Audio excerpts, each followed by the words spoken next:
Hey, what's up everybody? In this crash course tutorial for Shadows of Esteren by Studio Agate, I'm going to deep dive Magientists. Cybernation uncensored.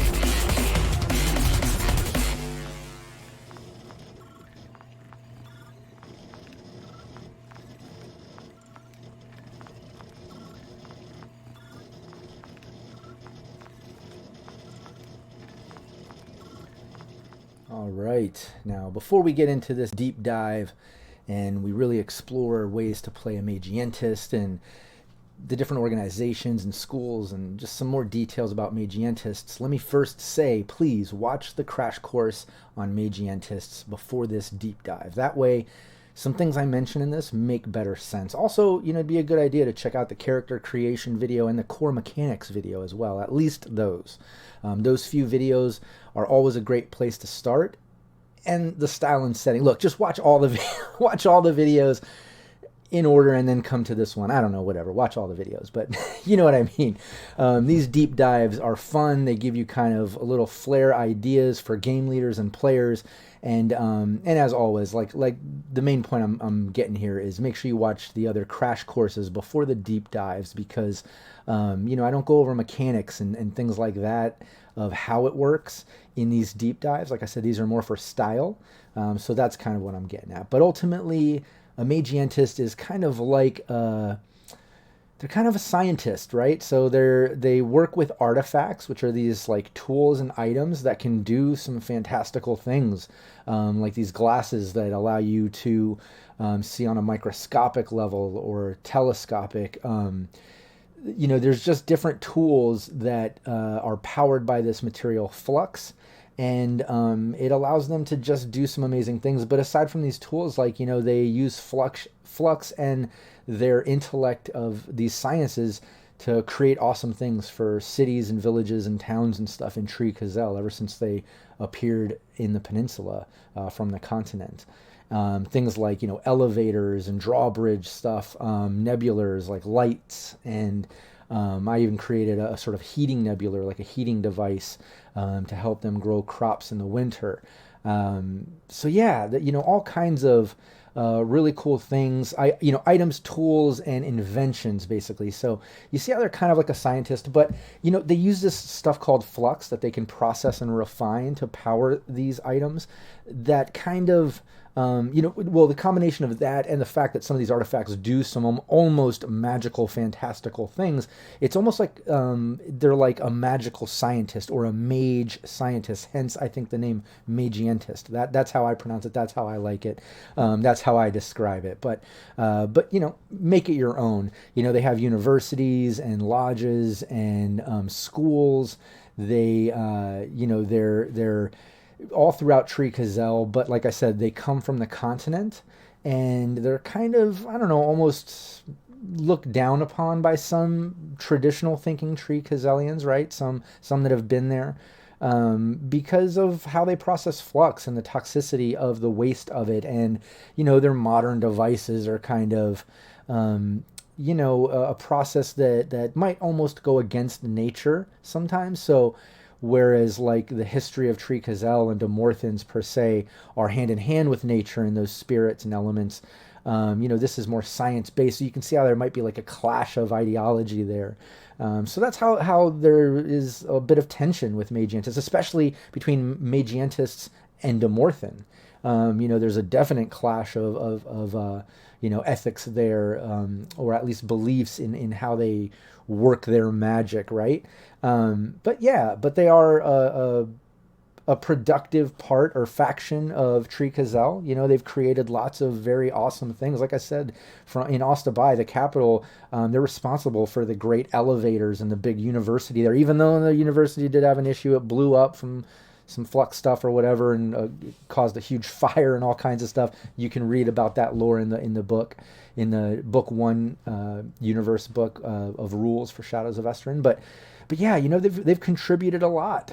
So I think just as much as there might be like the budding of ideology and a little like looking down on them, I think they're also somewhat needed and respected, right, by some. Not all, but I think by some, especially maybe some of the hierarchy in some of these towns and cities, maybe not villages, but maybe as you get up to cities and maybe they understand the progression and evolution of technology, right? Maybe they appreciate those elevators and certain things like water filters, and they help, but you can see how they might be looked down upon when you look at the tradition of Tree-Kazel and Demorthans and nature and stuff like that. But you'll get a better understanding of how that all works if, again, you watch that crash course on Magientists and how they have to process and refine flux. I think that has a lot to do with it. But let's get into a quick account of Magientists. And this is straight from the book. Again, like a lot of these aren't just cut and dry. They kind of like read like letters between NPCs or apprentices or varigals to kings and other people. But just this will help set the kind of the vibe of it. But a quick account. Magientists appeared in Tree-Kazel about 200 years ago, coming from the continent. I have heard about texts mentioning a more ancient presence, but I have no evidence on the subject. However, when we can be certain of this, However, what we can be certain of is that their order has been in existence for much longer on the continent. It even seems that they lead a great nation there. But let's get back to the facts. They crossed the mountainous range of Askiamar. I'll show you the map just so that makes a little bit of sense. But the mountainous range of the Asimagar, in an epic expedition that almost failed to reach its destination. And in the end, they arrived in Rage. Quickly, their feats brought them fame, and from the year 720, they started creating schools in this kingdom. And let's bring up the map of Tree-Kazel a little bit, so some of that stuff can make a bit of sense. But if you're looking kind of like the northern eastern part of that map, you'll see Rage, that sort of kingdom. You see it broken up into three parts: Tail Air, Gwidir, or Gwidir, Rage. Again, however you want to pronounce these is perfectly fine. But up there in Rage, you see the top eastern northern border is on the Asimagar mountainous range with that big kind of drop-off cliff into the ocean. That's just an epic wall of mountains that is just almost impossible to traverse. That's where the Magientists came from. Beyond there is like the great continent, right?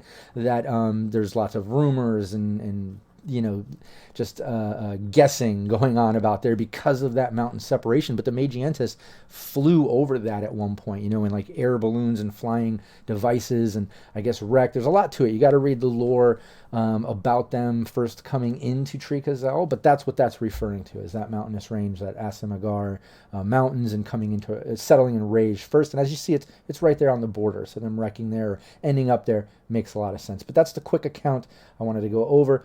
The other thing to mention, as I said before, how they're almost looked down upon somewhat, the Dia de Mortis name, all right? So you might hear sometimes a Magientist called the Dia de Mortis by the locals, and this is where this comes from. So the word Magients comes from the continent, and the people of Tree-Kazel quickly called the adepts of this science Dia de Mortis.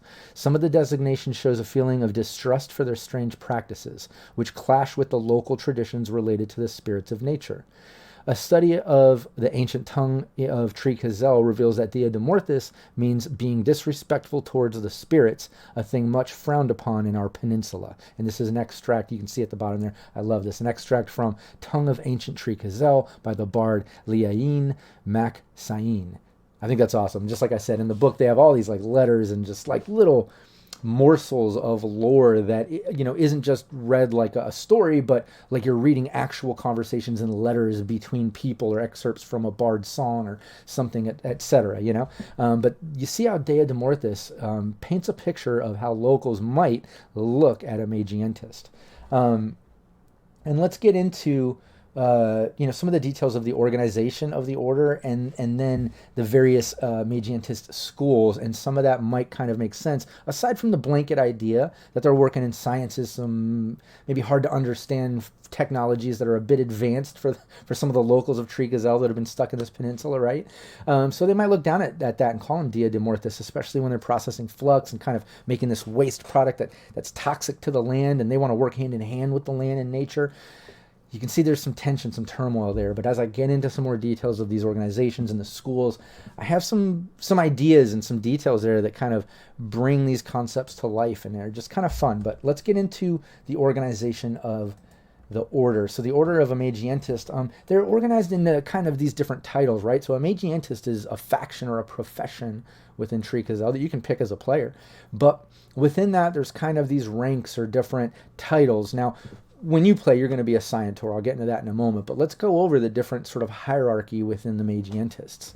So Magisters, they're kind of the top of the chain. They're the intellectuals. You don't really see them out in the field, doing much of the sweat and dirt work, right? But they're the intellects. They're the ones kind of running the show behind the scenes. I imagine it mentions in the book there is not a part or an aspect of Flux that they do not already know or understand. So you get the idea. They are masters of Flux. They are the masters of Magientists. So Magisters, they're probably rare. You're not going to run into them all the time everywhere, but they are the top of the chain. The next is the Primus, and the Primus they're kind of like the lead of a school, a university, a big laboratory.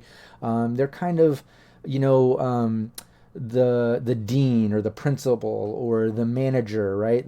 They're the ones kind of running the show at these schools, laboratories, or universities. They're called the Primus. And then the Scientors, like I said before, they're kind of the general Magientists. So you as a player, when you become a Magientist, chances are you're going to be a Scientor when you start out in your gameplay, unless of course you want to take it back and be an Inceptus and kind of assistant work and work your way up. I don't know how long of a gameplay campaign and how from the start to the end you want to play it, but most of the time you're going to create a character that's already got a little bit of experience. They're a little bit already into those factions or professions, and you're diving into a campaign and just getting right into play, in which case you're going to be a Scientor. They're the general scientists or Magientists of Magients. They're the ones, processing Flux, running, working in the labs. They're out there doing the field work, exploring, trying to hunt down and collect artifacts and create new ones. And they're the lifeblood of Magientists or Magians.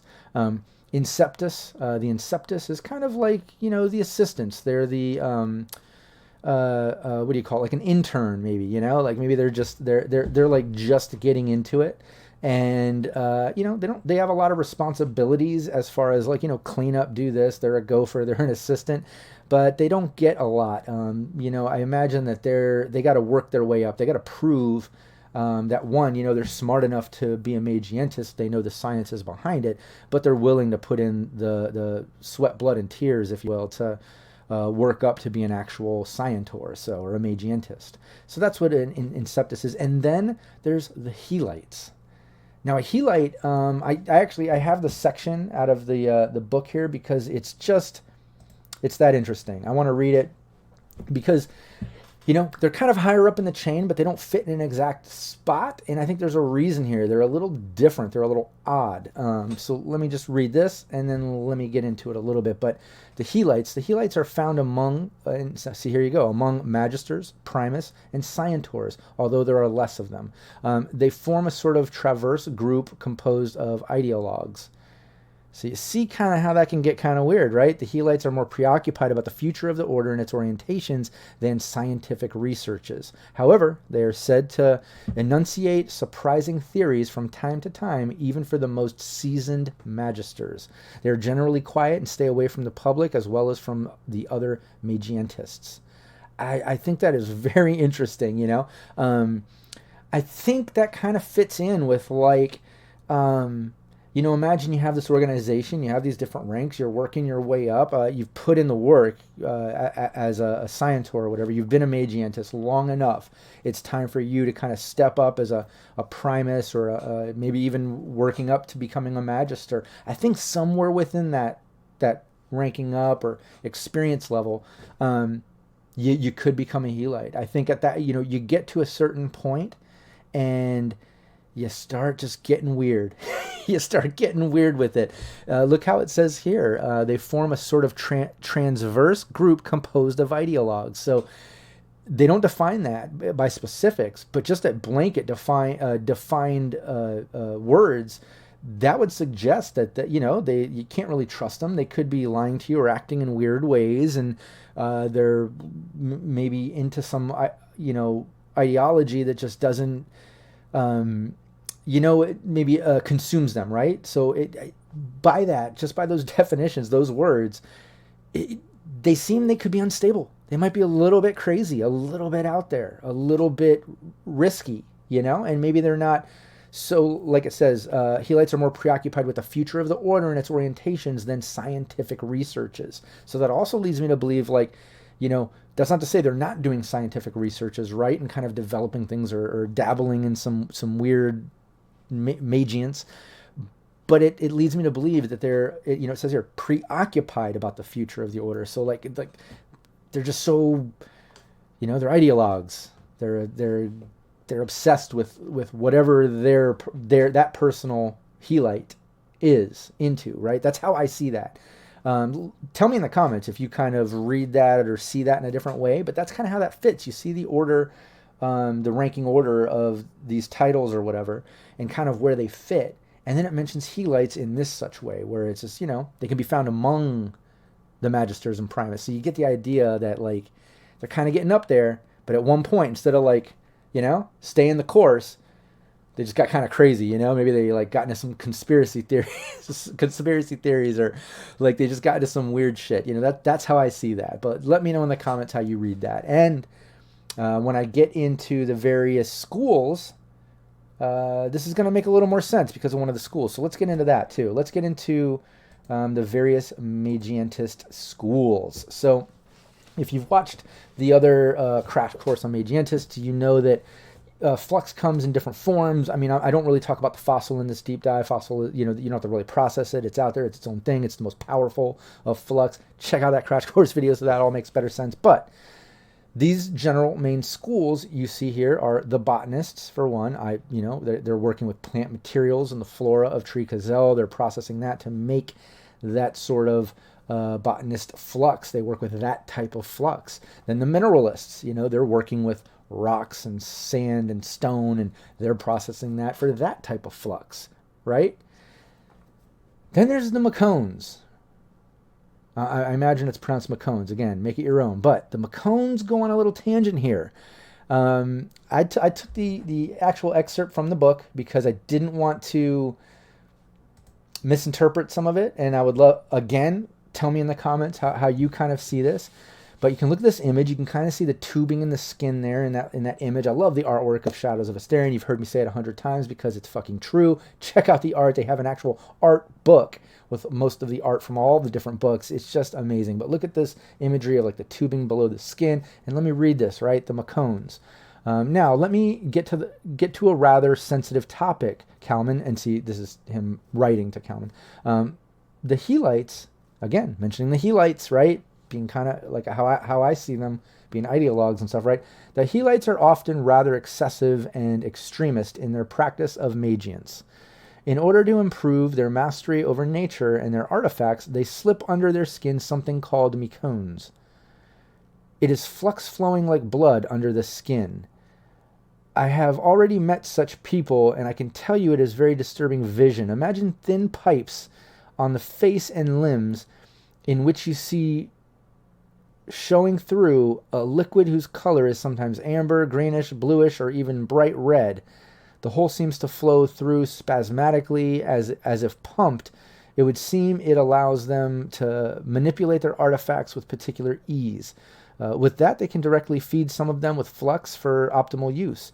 But such an improvement as they consider it to be has a price. I've been told the circulation of flux in one's body causes the Magientist terrible pains. To alleviate such sufferings, one therefore has to take a soothing drug daily. As I understood, it affects one's mood, making one more distant and insensitive, growing apart from the other human beings. Wow, so again, keeping in mind how I kind of described the Helites, right? And this mentioning how the Helites are often rather excessive and extremist in their practice of magience. And then it talks about these Macones, how they even put these tubes in their skin and on their limbs and things to kind of power artifacts and flux. And I imagine it kind of maybe starts to affect them in supernatural ways and in negative ways. You hear how it can kind of make them moody, maybe a little crazy.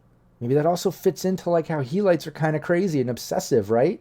So you see how this goes hand in hand, how this sort of Macones or this Magientist school, as it were, or the ones that practice with Macones, how it is kind of directly synced with, and by description, to the Helites, right? The various organization order that it mentions that kind of fits in with that transverse group of ideologues, right? So maybe a little crazy. Maybe they're willing to cut the nose to spite the face. Maybe they're willing to tell white lies to get what they need to happen. A means to an end sort of thing, right?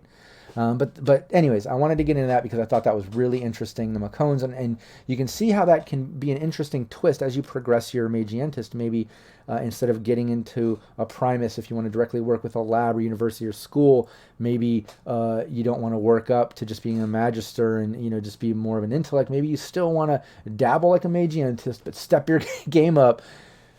Maybe a Helite, maybe messing with these Macones. This practice might be for you. I mean, granted, it's probably going to come with some sanity trauma points. It's going to mess with your sanity. As you see, you're going to be moody. Maybe there's some homebrew rules that might come into play, or some role play that the player needs to lean into if they go this route. And then that'll probably affect player dynamics and all kinds of stuff. But as the game and characters develop, that's perfectly normal and actually kind of fun when shit like that happens. So anyways, wanted to go into that. Let's go back to the various schools, because I want to finish this off with the Vitalists. The Vitalists, they're the ones, okay, so like the other flux, if it's, plant material or rocks and minerals, the Vitalists work with organic materials. And because of that, they're kind of almost feared or despised by local Tricazelians, right? Like all the locals already might call them a Dia de Mortis, right? They might already kind of look at them like, look, you don't work with nature a lot. Like I get the technology, you're working with one of the kings or this and that, this kingdom, and it's fine, all right. But then beyond that, if they work with organic material, they're a Vitalist, and they're further feared and despised because of that, because they're known for working with like dead animals, dead humans' bodies, where they have to like harvest organs and organic material to process the flux, which is kind of looked at kind of messed up. And there's even rumors that they do that with living animals and humans. Obviously, maybe rumors, maybe not. Maybe that has to do with some of the way you're going to role play your Magientist. Maybe that's part of it, right? You can see how this can get kind of crazy, and how a Magientist can kind of branch in weird directions just because of that particular school. And then the other thing to mention within that, like just as much as they're kind of maybe feared or despised or looked down upon or kind of, I don't know, cringy to Tricazelians, to Magientists, they're kind of respected and looked up to because, if you look at it this way, they're almost a bit of a doctor in a sense, because they know biology and organics more than anyone else. So, Magientists respect the hell out of them. They know anatomy. They know us, right? If you're in it, you're like, oh, well, I work with plants, I work with rocks, and like you work with us, with humans and living organics, and like, so you get how the importance of that. But again, like, that's because the Magientists, they understand the necessity of processing these different fluxes to accomplish different things. They know the science behind it, and they're into it regardless of the waste material, whether they process it properly or just discard it, who knows. And again, those are the details of how you play your Magientist. If you watched my campaign that I've posted, that was part of what was going on with the waste there. Spoiler, if you haven't seen it, maybe skip this little section, but the Magientist had some inceptors and some assistants that were paid off to leave the waste locker open, where they gather and process and ship the waste properly, because they don't want to mess up the environment there while they're working with different villages. But a following village, I'm not going to spoil what the why or who, but some from another village kind of paid off them to leave it open, to kind of dump the waste in nearby water, to kind of try to poison the village, which they made a water filter. They kind of avoided that in the past, but the poison apparently triggered a phaon, the water phaon, which I created. I give the stats for it and info in the campaign. I might put that out on the site too if anybody wants to use that phaon. But you see how like the waste material in itself can kind of trigger things and stuff. So anyways, the details of that can really come to life on how you play your Magientist. Are they properly discarding that waste? Are they kind of careless with it? Is it triggering phaons or locals to get mad or poisoning the land around them? But then beyond that, you think of the Vitalists, right? That school, if they're working with organic material, not only do they have that sort of Dea de Mortis labeling or prejudice against them, and then on top of that, the flux waste against them and how it can be toxic to the land and locals. On top of that, they're working with organics. They're working with like dead animals and dead people, and rumors that they're messing with living people and living animals to do experiments and stuff and process flux and see what they can do. Again, maybe rumors, maybe not. Maybe there's some truth there. I don't know, right? No smoke without fire, or what's the saying? So anyways, no fire without smoke. I don't know, whatever. Let me know in the comments. But you get my point. My point is, there's lots of different ways you can play a Magientist. You can see between the different schools, and then the way that Flux is. The prejudice against Magientists, I mean, you could lean in or against any of that. Think about a Magientist coming to a village, being called a Dea de Mortis, and understanding that and respecting it. I understand. I'm sorry. I'm just here to help. I understand. I'm here to help. Or one that's kind of offended. Oh, you peon. You call me that because you have no idea what I'm doing. Like, you don't even get it. Just go back to the nature and go rub a crystal and hug a tree or something. Maybe they're like that. I don't know. But you get my point that there's some diversity here. There's some tangents, some ways that you can kind of lean into characteristics of a Magientist. And then aside from that, does that go hand in hand with the different schools that they might work with?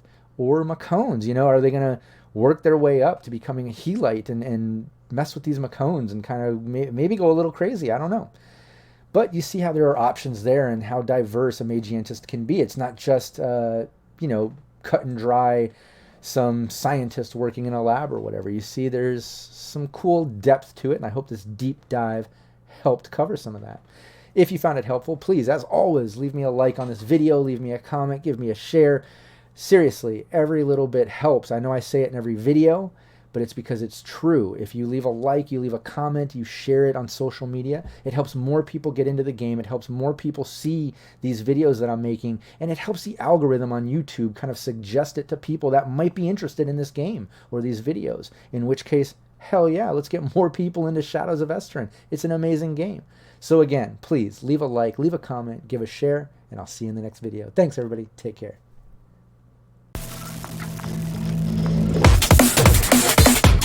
Cybernation Uncensored.